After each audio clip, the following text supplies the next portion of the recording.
예, 오늘 말씀 보겠습니다. 오늘 말씀은 유명한 말씀이죠. 히브리서 11장 1절부터 3절까지 말씀이 되겠습니다. 우리 다 같이 합독하도록 하겠습니다. 시작. 믿음은 바라는 것들의 실상이요 보지 못하는 것들의 증거니 선진들이 이로써 증거를 얻었느니라. 믿음으로 모든 세계가 하나님의 말씀으로 지어진 줄 우리가 아나니 보이는 것은 나타난 것으로 말미암아 된 것이 아니니라. 아멘. 오늘 또 이 말씀 통해서 하나님이 우리에게 깨닫게 해주시는 또 귀한 은혜를 우리가 잘 체험할 수 있도록 들을 길 허락해 주시고 우리 마음을 열어달라고 각자 자신을 위해서 잠깐 기도하겠습니다. 하나님 아버지, 오늘 하나님 우리에게 주시는 말씀을 통해서 은혜 받게 도와주시옵소서. 이 말씀이 또 우리의 심령 깊이 또 새겨질 수 있도록 도와주시고 또 살아계신 하나님의 말씀으로 들려올 수 있도록 붙들어 주시옵소서. 주께 참으로 감사하며 예수 이름으로 기도했습니다. 아멘. 할렐루야. 이게 날씨가 좀 많이 춥다 보니까 이게 시스템도 이게 좀 어느 정도 예열이 돼야 된다 생각해서 제가 한 2시간 전에 키거든요. 이제 몇 주 전부터. 근데도 이게 제대로 작동을 안 하네요. 그래서 이게 열 외에 또 이게 워낙 많은 선을 또 이렇게 중간중간에 이어다 붙이는 어떤 약간 열악한 통신 그 체계를 갖다 보니까 그 접촉 부위들마다 신경 써야 될 게 너무 많아요, 사실. 이걸 하나의 선으로 이렇게 연결해서 하기에는 또 대공사고. 그래서 지금 여러 가지로 좀 이렇게 좀 개선 방안을 좀 고민하고 있습니다. 그래서 이쪽 저쪽에 최근에는 어떤 특별한 주파수를 사용한 이제 무선 전송 그 케이블이 또 있던데 그거를 좀 도입을 해볼까 고민도 해보고 지금 이게 결국 유선 사이에 이제 접촉면에 이제 부분하고 그 다음에 이제 컴퓨터 내부의 이제 시스템 그 접촉면에 또 이제 제가 혹시 이게 그 남아도는 전기 간섭 때문에 그러나 해가지고 접지도 다 했거든요, 지난주에. 근데도 이게 여전히 좀 문제가 조금은 안정된 부분이 있는데 여전히 문제가 있는 걸로 봐서 좀 더 근본적인 좀 대안을 좀 마련을 해볼 생각입니다. 여러분이 좀 기도해 주시고 좀 관심 가져주시기 바랍니다. 오늘 또 하나님이 우리에게 이제 2023년이 정말로 이제 며칠 안 남았습니다. 정말 쏜살같이 지나가죠. 저도 그렇지만 여러분도 아마 생각하시기에 벌써 이제 얼마 안 있으면 2024년이네 이제 이렇게 말할 시기에 우리가 다다랐습니다.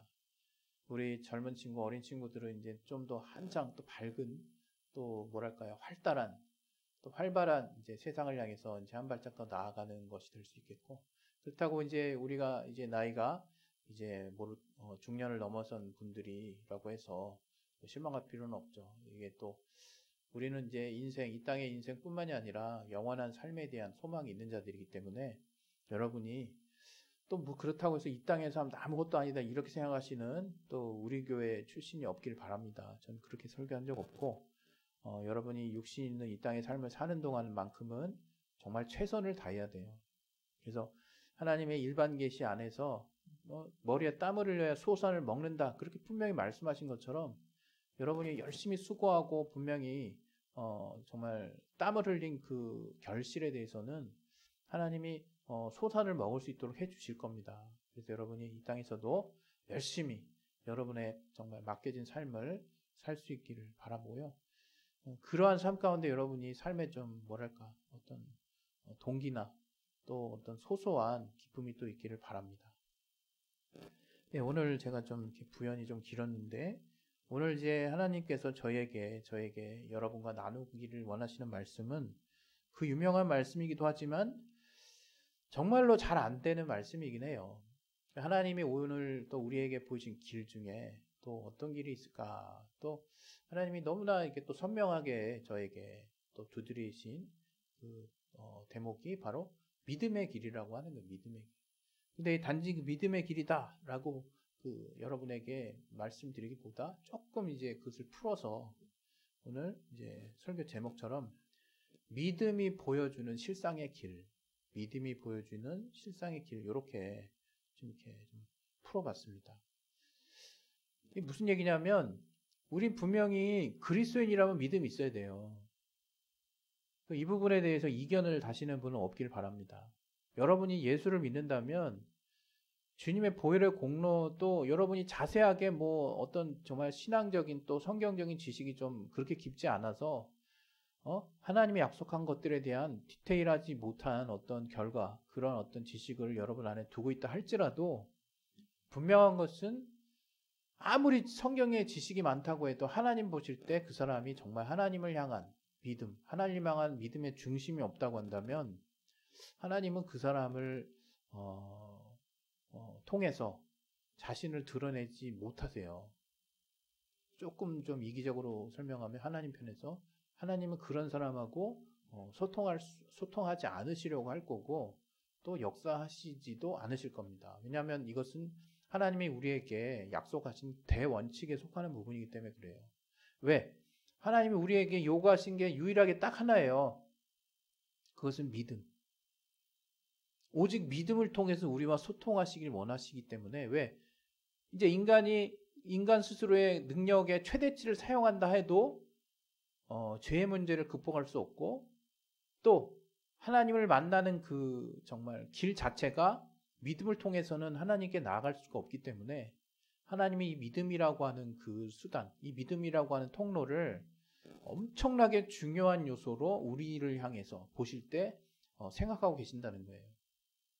근데 이 믿음은 사실 딱 까놓고 얘기하면 돈이 드는 것도 아니에요. 또 누가 우리의 믿음을 판단할 수도 없어요. 엄밀하게 말하면. 또 그 사람의 믿음이 얼마나 있는지 뭔가 그 사람의 행동을 통해서 이렇게 드러나는 부분이 있다 할지라도 정말로 그 사람의 믿음의 중심이 어떠한지는 아무도 모르는 거예요. 그래서 쉽게 판단할 수 없고 또 판단해서도 안 되는 거죠. 그게 무슨 얘기예요? 정말 이 믿음만큼 자유롭고 내 안의 중심이 하나님을 향해서 정말 엄청나게 정말 믿음으로 나아갈 수도 있는 거예요. 반대로 겉으로는 뭔가 휘황찬란하게 저 사람 믿음 끝내주네 라고 칭찬을 들을지언정 거지 같은 믿음도 있을 수 있다는 거죠. 정말 속된 말로 정말 거지 같은 믿음. 이게 뭡니까? 이제 하나님이 우리를 보실 때는 정말로 그 사람이 믿음을 쓰고 있느냐를 보신다는 거예요. 우리를 보실 때. 여러분이 이제 가끔 교회가 이제 많이 이제 2000년 가까이 이제 이어져 오다 보니까 여러 가지 전통적인 부분으로 시스템적인 부분으로 또 뭔가 안정적으로 신앙 행위라고 여겨지는 뭔가 고정적이고 뭔가 이렇게 발달되어 있는 교회 안에서의 문화들이 꽤 있어요. 그래서 이제 어떤 교회를 가보면 찬양이 발전한 데가 있고 또 성경 공부가 잘 된 데가 있고 섬김을 잘하는 데가 있고 여러 가지 이제 특징들이 생겼단 말이에요. 그런데 그것을 하고 나면 뭔가 마음도 뿌듯하고 물론 그러한 뭔가 교회 안에서 신앙의 어떤 여러 가지 꺼리들, 신앙의 여러 가지 행위들이 구체화되고 풍성해지고 발전하는 것은 정말 긍정적인 것이고 바람직한 부분이에요. 그러나 그것을 통해서 우리는 내가 신앙생활을 하고 있구나라는 것들을 이제 느낀단 말이에요. 그러나 다시 한번 말씀드리지만 그러한 요소들이 결코 여러분의 신앙을 도와줄지언정 보장해 드리지는 못하거든요. 신앙을 보장할 수 없습니다. 다시 말하면 우리가 처음 구원을 얻은 게 어떻게 구원을 얻었어요? 비록 내가 모태신앙자라 하다 할지라도 내가 분명히 예수를 주로 시인하지 않으면 그 사람은 그리스도인이 아니에요. 그 사람은 나중에 하나님께 자녀로서 하나님께 뭔가를 구했을 때 하나님이 응답하실 수 없어요. 왜? 기도 응답이라고 하는 거는 자녀에게 주신 약속이기 때문에 그래요. 그래서 하나님의 자녀가 됐다고 하는 거 뭐 큰 돈을 달라고 그러지 뭐 1억을 줘야 뭐 자녀 중에서도 첫째 아들 되는 그런 게 아니잖아요. 돈 한 푼 안 들여도 정말 내 마음의 중심을 열어서 좀 하나님의 살아계심을 인정한다면 하나님의 살아계심을 믿을 뿐만 아니라 이제 하나님이 말씀하신 대로 우리의 죄의 문제를 해결하기 위해서 그의 아들을 독생자를 2000여 년 전에 이 땅 가운데 보내시고 또 십자가의 피를 다 쏟으시는 그 이유가 바로 인류의 죄의 문제를 해결하시고자 그 말씀하신 그 예언대로 그렇게 돌아가시고 사흘 만에 부활하신 분을 여러분이 정말 믿고 그 주님의 공로를 통해서 내 죄가 사해졌다라고 여러분이 받아들이기만 한다면 여러분 하나님의 자녀가 되는 거예요. 얼마나 놀랍습니까? 이렇게 믿음을 통해서 우리가 하나님의 자녀가 됐다는 거예요. 무슨 얘기입니까? 믿음으로 하나님의 자녀가 되는 그 단계를 우리가 계속 곱씹고 그런 상황들을 우리가 다시 기억하고 다시 또 듣는다고 해서 그거 이미 아는데 그 초보 같은 거 그건 뭐 계속 얘기하고 그러시나 이럴 게 아니라는 거예요. 여러분이 그런 하나님의 자녀가 어떻게 되는지를 비록 안다고 할지라도 내 삶에서 내가 그러한 주님의 공로로 인해서 내가 살았고 내가 그러한 주님의 공로를 믿는 믿음 때문에 지금 하나님의 자녀가 돼 있고 그 믿음이 하나님과의 관계 안에서 가장 강력한 하나님과의 정말 끈끈한 연결, 소통의 수단이 되고 있다는 것을 내가 알고 그 믿음을 내가 놓지 않으려고 내 나름대로 한계가 있고 또 부족함이 있고 허물이 있음에도 불구하고 또 여전히 죄 가운데 내가 허우적대고 있는데도 상관없이 하나님을 믿으려고 하는 내 의지를 하나님은 보신다 이거예요. 그때 하나님은 여전히 이 땅에 육신에 있는 삶은 제가 계속 말씀드리지만 부족하죠. 왜? 기본적으로 육신의 정욕이라는 게 있어서 우리가 죄로부터 완전히 자유로울 수는 없어요. 그러나 하나님이 죄의 문제를 이제 자신이 다 가져가셨다고 말씀하시잖아요. 그건 우리가 죄 없다. 내가 이제 죄를 짓고 있는데 그 죄가 없다. 그런 걸 의미하는 게 아니에요. 조금 듣는 사람에 따라서 복잡할 수 있지만 이러한 내가 죄를 진 현실적인 죄의 문제를 도무지 나 스스로 해결할 수 있는 자임에도 불구하고 이런 나의 죄의 영원한 문제를 하나님이 궁극적으로 가져가셨으므로 이제 예수 보혈, 그 피가 내 죄의 문제를 해결하고 있기 때문에 내가 그 피에 예수의 피를 의지하는 한 나는 이 땅 가운데서도 하나님의 자녀로서 죄 없는 자, 하나님의 자, 거룩한 자의 신분으로 살 수 있다는 거거든요. 그리고 그 죄에 대해서 70번에 7번이라도 용서해 주신다고 하는 하나님의 복음, 하나님의 무한한 용서 안에 내가 담대히 들어가 있을 수 있는 거예요. 이런 얼마나 우리가 이 얘기를 얼마나 많이 들었습니까? 근데 이런 것들이 다 유효해지고 이런 것들이 다 내 안에 효력이 있고 이러한 것들을 바탕으로 내가 드디어 하나님의 자녀라는 실감나는 성령의 감동을 받고 또 그 안에서 하나님께 믿음으로 구해서 실질적으로 보이지 않지만 하나님의 손길을 느끼고 하나님의 응답을 체험하고 그렇게 되기 위해서는 이러한 믿음들을 차곡차곡 내 안에 쌓아놔야 된다는 거예요. 그건 오직 내 의지로만 쌓는 건 아니에요. 내가 의지로 하나님의 믿음을 조금씩 붙잡았을 때 하나님이 성령을 통해서 그 믿음을 인쳐주시고 그 믿음을 강하게 해주시고 그 믿음을 그 믿음을 하나님이 역사하시는 응답 등으로 구체화시켜 주시고 단단하게 해주신다 이거예요. 그래서 성경에도 말씀하신 것처럼 이제 단단한 식물을 먹을 수 있는 믿음이 성장할 수 있는 단계까지 우리를 안내하신다 이거예요. 여기서 중요한 게 뭡니까? 당연히 하나님의 인도하심, 하나님의 은혜, 하나님의 역사지만 우리 입장에서 중요한 건 그거예요. 우리가 하나님을 믿으려고 하는 그 의지, 하나님을 향해서 고개를 드는 그 방향을 되돌리지 않는다는 거예요. 여러분 너무나 중요합니다. 믿음 아무도 보지 않아요. 뭐 믿음에 특별한 어떤 공식이 있는 것도 아닙니다. 뭐 교회는 뭐 어떻게 마치 어떤 과정을 거쳐서 어떤 걸 배우고 어떤 걸 알고 뭐 이래야 뭐 결국 구원을 얻을 것처럼 설명하고 또 뭔가 내 마음에도 그래야 뭔가 안정적이고 뭔가 더 배운 것 같아서 믿음이 더 뭔가 이렇게 든든해 보이고 이럴 수 있어요. 그러나 그 믿음, 그것이 정말 여러분의 중심에서 진정으로 하나님을 향해서 믿으려고 하는 그 의지의 시작점이 아무것도 하나님 보실 때 보이지 않는다면 그 사람은 믿음 있는 사람이 아닌 거죠. 그 사람은 하나님의 자녀가 엄밀히 보면 아닌 거죠. 오늘 굉장히 중요한 부분을 이야기하는 겁니다, 여러분. 여러분, 교회 안에서 굳이 교회의 어떤 틀을 따라서 너는 이제 크리스찬이니까 이렇게 하고 저렇게 하고 많은 어떤 그리스도인으로서의 삶의 모습이 있어요. 본을 물론 보여야 됩니다. 그러나 저는 이 시간에 조금 본질적인 이야기를 좀 해보려고 합니다. 여러분 그런 거 중요할 수 있어요. 그러나 그런 것들을 모든 것들이 다 우리의 믿음을 견인해주고 우리의 믿음을 더 이렇게 북돋워주고 우리의 믿음을 더 이렇게 강하게 해주고 또 우리의 하나님을 향한 정말 믿음으로 더 나아가게 해주는 그런 도구가 안 되고 있다면 그거 다 외식입니다. 그런 외식은 다 버리세요. 그냥 전혀 의미가 없는 것들이니까. 그래서 여러분이 어떤 교회를 다니든지 어떠한 또 달란트를 가지고 있는, 그래서 어떤 교회의 어떤 수많은 신앙의 어떤 행위들 가운데 풍성한 부분을 봤다고 할지라도 그것이 여러분 것이 되기 위해서는 여러분이 어떤 환경 가운데서도 정말 아무도 여러분의 중심을 볼 수 없기 때문에 여러분이 자유롭게 또 여러분이 마음껏 여러분의 마음의 중심을 하나님께 보여드리라 이거예요. 그거 어렵습니까? 그게 바로 기독교예요.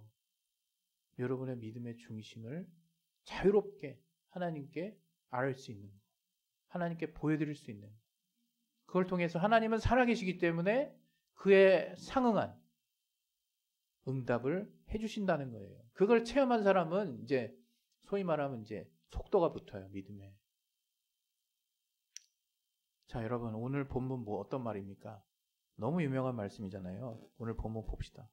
믿음은 바라는 것들의 실상이요 보지 못하는 것들의 증거예요. 제가 오늘 여러분에게 들고 온 것은 바로 이겁니다. 여러분 믿음을 무슨 액세서리나 또 내가 구원은 받아야 되니까 그 수준, 내가 하나님을 인정하는 그거는 뛰어넘자, 그거는 최소한 넘자, 이렇게 하고 이제 그 장롱 속에 처박듯이 서랍 속에 넣어놓듯이 이런 믿음 의미 없습니다, 여러분.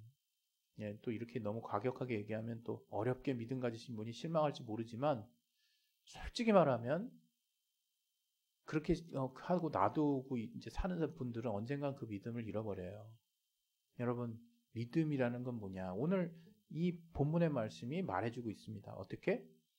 모든 믿음의 선배들이 오로지 실상으로 알게 된 것은 믿음을 통해서 실상으로 체험하고 경험하고 받아들이게 됐다는 거예요. 다시 말하면 그 밑에 믿음으로 모든 세계가 이제 결론을 짓는 거죠. 하나님의 말씀으로 지어진 줄을 우리가 어떻게 돼요? 안다 이거예요. 비로소 알게 됐다는 거예요. 뭘 통해서? 믿음을 통해서. 어떻게? 뭐를? 이 세계가, 이 모든 세계, 우리가 이 땅을 밟고 있는 이 땅을 포함한 이 지구를 포함한 이 우주를 포함한 이 눈에 보이는 모든 세계가 비로소 하나님의 말씀을 통해서 지어졌구나, 창조됐구나 하는 것들을 내가 믿음을 통해서 알게 됐다는 거예요. 그래서 어떻게 해요? 보이는 것은 나타나는 것으로 말미암아 되지 않아요. 이게 뭔 얘기입니까?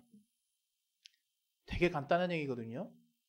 이게 사실 기초과학에서 저는 이렇게 어떻게 보면 가장 상식적이고 시작점이라고 저는 이렇게 알고 있어요.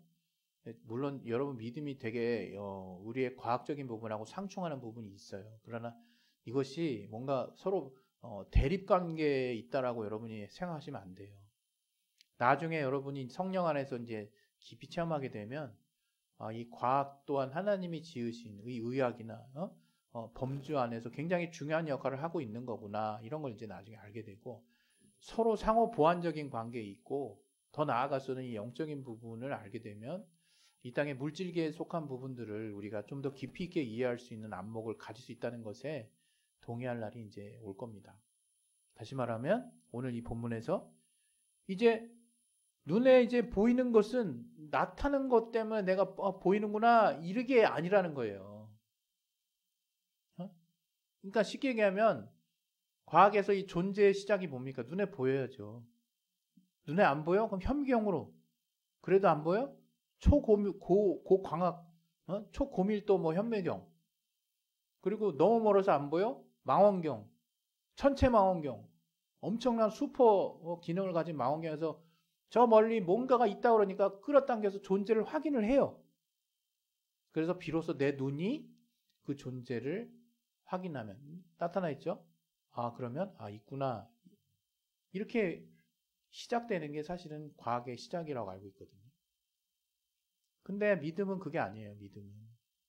믿음은 사실 알고 보니까 이 우리가 눈으로 보고 있는 모든 세상이 비로소 아무것도 없었을 때 하나님의 말씀을 통해서 창조되고 세워졌다는 것을 이제 믿음을 통해서 알게 됐다는 것이고, 이 히브리서 기자는 3절에 그래서 모든 세계가 하나님의 말씀으로 지어진 줄을 이제 믿음을 통해서 알게 됐을 뿐만 아니라, 결국 내가 세상을 봐야 되는 제대로 된 눈은 무엇이냐? 지금 내 눈앞에 있다고, 이게 눈앞에 있으니까 있는 거구나, 단지 이렇게만 볼 일이 아니라 이거예요.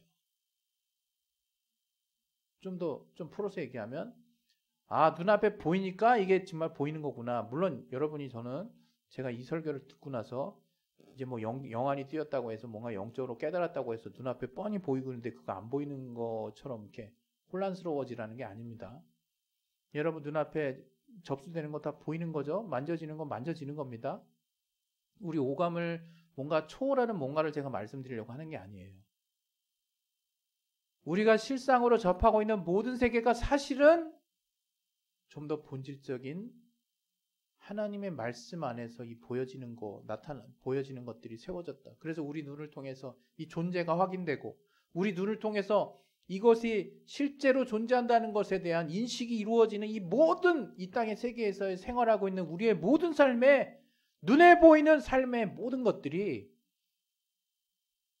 믿음을 통해서 좀 더 온전하고 좀 더 깊이 있게, 좀 더 균형 잡히게 볼 수 있게 된다는 거예요, 여러분. 여러분, 하나님의 말씀으로 온 세계가 지어졌다는 걸 믿는 자들이 그리스도인입니다. 우린 끊임없는 도전을 받아요. 물론 저도 어느 부분 이상은 어떤 과학적인 증명을 믿습니다. 그러나 과학이 여전히 가설에 멈추고 여전히 주장하고 있는 많은 영역에 대해서 또 저는 정말 하나님의 말씀으로 또 지어진 어떤 부분들에 대한 생각을 가지고 있어요. 그걸 막 그냥 갖다 그냥 들이대가지고 막 그냥 치열하게 싸우고자 하는 마음이 아닙니다. 여전히 우리는 많은 것을 몰라요. 여전히 인간은 발견을 통해서, 모방을 통해서 정말 무언가를 만들어내고 발명을 하는 것이지, 뭔가 새로운 어떤 것들을 우리가 창조하는 그런 어떤 위치에 서기는 어렵습니다. 그래서 한동안 이 복제라든가 이런 거에 대한 아주 민감한 이야기도 있었지만, 저는 그것도 사실 복제 자체가 존재를 가지고 어떻게 조작을 하는 거기 때문에 근본적인 어떤 창조가 될 수는 없다라고 저는 생각하는 사람인데, 물론 이게 완전 또 이제 복잡하게 과학의 영역으로 들어가면 뭔가 이전에 없던 것을 전혀 다른 어떤 물질을 통해서 만들어내는 거기 때문에 굉장히 좀 민감한 영역이 있는 건 사실입니다. 그러나 어쨌든 제가 오늘 여러분에게 드리고자 하는 말씀 무엇이냐? 이제 믿음으로 좀 보시려고 하세요. 2024년에는 여러분 우리가 그리스도인이라면, 우리가 하나님을 그래도 남들이 다 인정해주지 않고 내가 또 드러내놓고 또 믿고 싶지도 않고, 또 내 믿음의 수준에 대해서 내가 자유롭게 뭔가 하고 싶다. 그런데 믿음에 대한 여러분이 관심이 조금이라도 있다면 그 마음속 아무도 들여다볼 수도 없고 들여다보지도 않으니까, 여러분 그 마음으로 하나님과 소통하시고, 그 마음으로 정말 하나님의 믿음을 여러분이 좀 써볼 수 있기를 바라요. 그래서 그 믿음, 하나님 믿음이 대단한 겁니까? 하나님이 하신 말씀을 내가 정말 그런가? 라고 생각하면서 하나씩 내 삶에 접목을 해보는 거예요. 그리고 남들 아무도 그거 지켜보지 않으니까, 아무도 그거 가지고 뭐라 하지 않으니까, 여러분 마음의 중심으로 정말 강단 있게 소신 있게 한번 믿어보는 거예요. 그래서 그 말씀이 정말 내 삶에, 내가 관심 갖고 있는 영역에, 또 내 앞에 있는 삶의 어떤 여러 가지 일들 가운데 어떻게 개입하고 어떻게 역사하는지를 최소한 여러분이 경험해 봐야 되잖아요. 이 얼마나 이 범주가 광범위한 줄 아십니까? 이 믿음의 영역이. 그래서 여러분이 궁극적으로 내가 그리스도인이라면, 이 믿음을 통해서 하나님이 이 모든 세계가 작동하는 기본적인 원리를 주셨구나. 그래서 하나님의 말씀이 여러분이 먼저 믿었을 때 그 말씀이 정말 여러분 안에서 정말 두드림을 요구한다면, 여러분 안에서 두드리고 있다면, 먼저 그 말씀을 내가 정말 먼저 받아들이려고 하는 받아들이려고 하는 노력과 의지가 있어야 된다는 거예요. 그랬을 때 그 말씀을 믿으려고 하는 여러분의 마음을 하나님이 감동하셔서 성령께서 도와주셔서 그 말씀을 믿을 수 있는 믿음을 또 주세요. 그럼 무턱대고 내가 그냥 미친 사람처럼 그냥 믿기만 하냐? 그것도 아니라. 이제 하나님이 내가 왜 이것을 믿어야 하는지에 대한 결과로서 성령의 역사가 있다 이거예요. 또 하나님의 일하심이 있어요. 그걸 통해서 여러분은 그 믿음이 조금씩 자라나는 것이고, 이게 내가 보고 있는 세상이 알고 보니까 하나님의 말씀을 통해서 하나씩 세워져 나가고 있는 곳이었구나. 그리고 지금도 여전히 하나님은 살아계셔서 어제나 오늘이나 영원토록 알파와 오메가가 되신 처음과 끝이 되신 하나님이 지금도 믿음을 가진 사람들 안에서 이 실상이 과연 무엇인지를 제대로 볼 수 있도록 우리가 보고 있는 세상 가운데 더 깊이 있는 정말 실상을 깨달을 수 있도록 하나님이 우리 가운데 안내를 해주신다 이거예요. 제가 오늘 설교하는 가운데 정말 믿음을 통해서 여러분의 삶을 보시고 믿음을 통해서 하나님의 말씀, 안내해 주신 말씀을 믿는 믿음을 통해서 여러분 삶에 보이는 세상을 다시 한번 돌아보시길 원하는 마음이 깊지만 동시에 그렇게 해서 깨달은 어떤 믿음을 통해서 알아진 그 여러분의 말씀의 감동이 눈앞에 뻔히 보이는 여러분 앞에 그 현실의 어떤 부인할 수 없는 어떤 상황들을 다 무시하는 그런 균형 잡히지 못한 단계로 들어가지 않기를 바랍니다. 물론 이 말씀 가운데는 우리가 믿음으로 극복하고 넘겨야 되는 또 이렇게 특별한 부분들이 분명히 있지만 알아서 잘 또 소화하시리라고 믿습니다. 아시는 분들은 다시 한번 강조하지만 하나님은 믿음을 통해서 우리와 소통하시고 하나님의 믿음을 통해서 우리가 지금 눈으로 보고 있는 모든 것들을 사실은 말씀으로 지으셨다는 것을 우리가 믿어야 이게 이미 나타나 있는 것으로 말미암아 우리가 보는 게 아니라 하나님의 말씀을 믿는 믿음을 통해서 그것을 우리가 볼 수 있다는 것을 결국에는 알게 해 주실 것입니다. 조금 어려울 수 있는데 간단합니다. 정리하면 그냥 믿으세요. 하나님 말씀 믿으시고 믿음이 감동이 있다면 한번 믿고 내 앞에 닥친 일들을 그 믿음이 말하는, 믿음이 지시하는 대로 순종해 보시기를 예수 이름으로 축원드립니다. 우리 시간 기도하겠습니다. 하나님 아버지, 믿음이 보여주는 실상의 길들을 하나님 우리에게 열어주셨사오니 그 길을 보고 우리가 주님 앞에 나아갈 수 있도록 하나님 역사하시고 도와주시옵소서. 성령으로 충만하게 해주시고 깨닫게 하여 주시옵소서. 주께 참으로 감사하며 예수 이름으로 기도했습니다.